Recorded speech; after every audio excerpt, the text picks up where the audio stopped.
Nel 2204, your pageant vlogger host. Subscribe!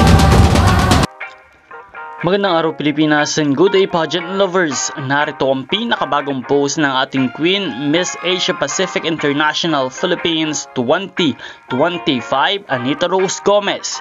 Kahit may mataas na lagnat at mahina ang katawan, hindi siya sumusuko. Sabi nga niya, the Filipina spirit always keeps going.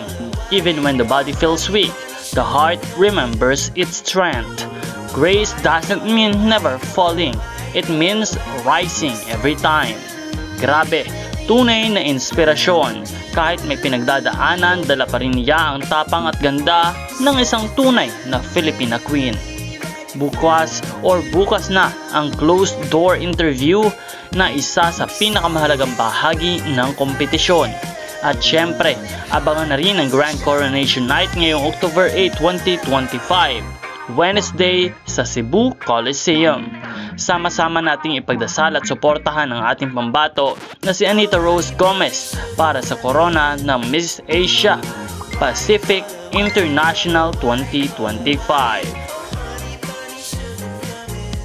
Kaya mga ka-pageant fans, let's raise our flags high dahil kahit may pinagdadaanan ay patuloy na lumalaban ng ating reyna. Laban Reyna, Laban Pilipinas. This is Nel 2204 bringing you the latest pageant highlights and Queens update.